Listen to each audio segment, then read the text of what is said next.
With tens of thousands of mods available for Skyrim, it's no surprise that many of them slip through the cracks and don't receive the recognition they so deserve. Today we'll be looking at some of these underrated mods. As with my last video in this series, I will not be limiting myself to a certain download threshold to classify a mod as being underrated. The mods will be on the lower end of the spectrum when it comes to downloads, but more so these are mods that I selected because I felt that they deserved more attention, and they're ones you may have never heard of. So without further ado, let's jump into the mods. The first mod we're looking at today is Depths of the Reach, a quest and adventure mod that seems to have flown under the radar. The mod provides a few hours worth of additional content that includes a questline with new locations, unique enemies, new spells to be acquired, as well as a new world event system. The questline is based on lore that's been established in ESO and will take you to some iconic locations from that game. Since I haven't played much ESO, I can't attest how accurate of a representation these places are compared to their ESO equivalents. Although what I can say is that the areas are breathtaking and designed with clear intention. There were moments where I felt the need to stop and just admire how beautiful the environment was.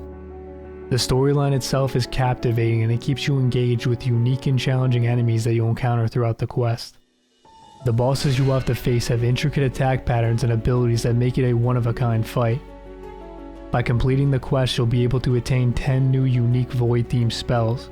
These spells are incredibly well done. I would go as far as to say that even if you're not somebody interested in playing through a quest mod, it's worth it for the spells alone. They range anywhere from a diversity of offensive spells to conjuration abilities that summon a variety of creatures that you'll encounter throughout the quest. Rather than divulging any more details about this mod or its quest line, I think it's better for you to experience it for yourself. So if you're looking for a lore-friendly, captivating yet challenging quest mod, then look no further.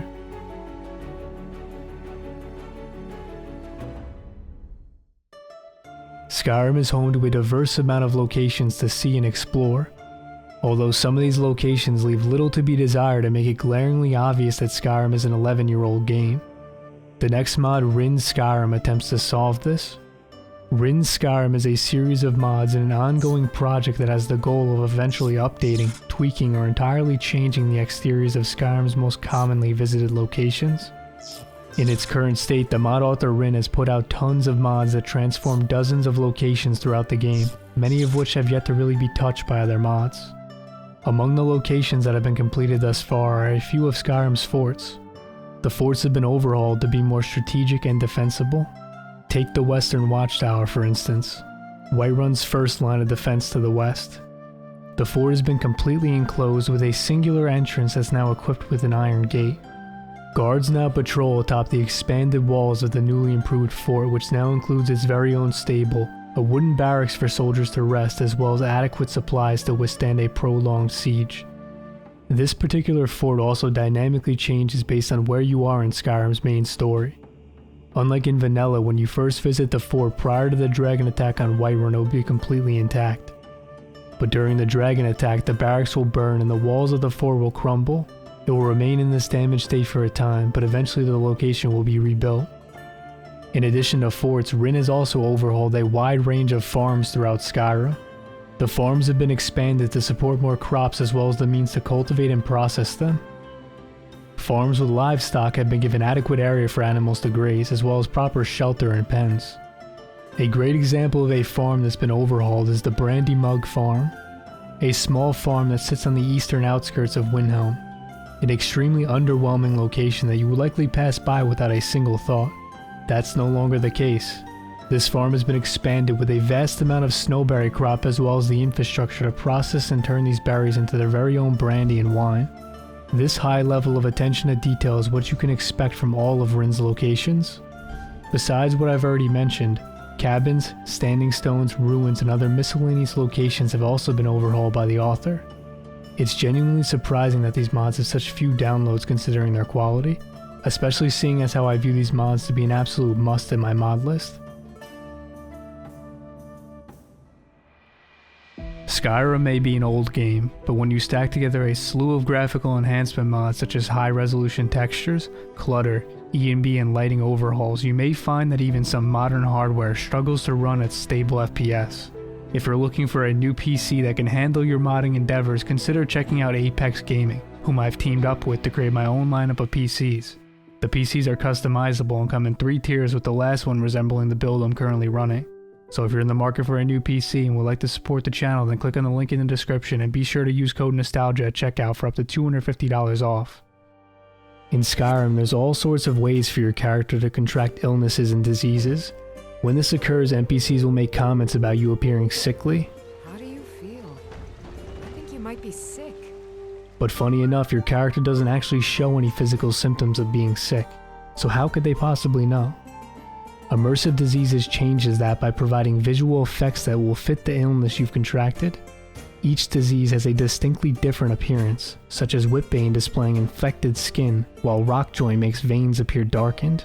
I think the author did an incredible job at representing what the physical symptoms would look like for these diseases based on the information provided about them. Keep in mind that how pronounced the visual effects are will greatly vary depending on the ENB you're using, if any. Small immersive mods like this one are some of my favorites. Despite making such a subtle change to the game, when you stack together a bunch of smaller immersion mods similar to this one, it makes a world of difference to the feeling of your Skyrim. In vanilla Skyrim, frost enchantments such as frost damage and frost resist are 25% stronger when placed on items crafted using Stalrim. Stalrim is described as being like enchanted ice, and it's due to this unique inherent property that's able to enhance frost enchantments. The mod Mystical Materials takes this concept and expands on it using lore about the origins and properties of other materials that exist in Skyrim, meaning each major ore and material you use to craft weapons and armor have specific enchantments that synergize well with it, resulting in increased effectiveness in those specific types of enchantments. For example, Dragonbone equipment synergizes well with fire damage, frenzy, resist fire, and fortify health enchantments. Silver gear synergizes with turn undead, banish, fortify restoration, and sun damage enchantments. Daedra gear synergizes with absorption, fear, soul trap, and resist magic enchantments. Moonstone gear synergizes with silence, fortify magicka, shock resistance, as well as shock and magic damage enchantments. These are just a few examples of some of the synergies that exist. It makes you put some extra thought into what type of enchantment to place on which type of equipment, and it rewards you for having multiple sets of gear to support different types of enchantments that make it much more worth it to change gear when presented with circumstances that it would be beneficial to do so. Mystical Materials is fully compatible with the popular Thaumaturgy enchantment overhaul, and has built-in integration with popular perk overhauls such as Ordinator. Mystic Materials adds a feature that feels as though it could have always been in the game, and I think it's a great addition to nearly anyone's mod list. Magic is supposed to be a complex, dangerous, and powerful thing. So why is it that with Spelltomes you can instantly learn advanced spells with zero trial and error? Spelltome Studies aims to add a bit more immersion to spell learning in Skyrim by adding a small minigame to Spelltomes. The way this minigame functions is when you read a Spelltome, an animation will trigger in which your character will physically read the Spelltome. Some in-game time will pass and you will be prompted with a study menu that briefly describes the results of your research as well as potential incantations you've developed. Only one of these incantations is correct, and based on your selection and your magic skill level, you either successfully learn the spell, make progress in learning the correct incantation, or outright fail, causing the spell to backfire. The failed incantation has a chance of triggering a random event based on the type of spell you're attempting to learn. For example, a failed conjuration incantation may result in summoning a hostile creature rather than the creature you intended. A failed alteration spell could result in your character becoming temporarily paralyzed. A failed fire destruction spell can cause an explosion that sets the surrounding area on fire. I've only really just scratched the surface of all the potential random events that have a chance of triggering. I will leave those to you to experience on your own. Although admittingly this mod isn't for everyone, as it adds what some may perceive as a tedious aspect to Spelltomes. But it undoubtedly makes spells feel a bit more earned, and the random chaos that can result from a failed incantation I find to be very enjoyable. So if that's something that interests you, I highly recommend this mod.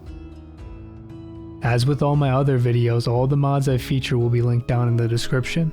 If you end up downloading any of them, be sure to endorse the mod authors. It's a great way to show your appreciation for their hard work, and it makes it easier for these lesser known mods to be discovered by others. Leave a like if you enjoyed the video and consider subscribing to the channel if you're new. And as always, thank you for watching,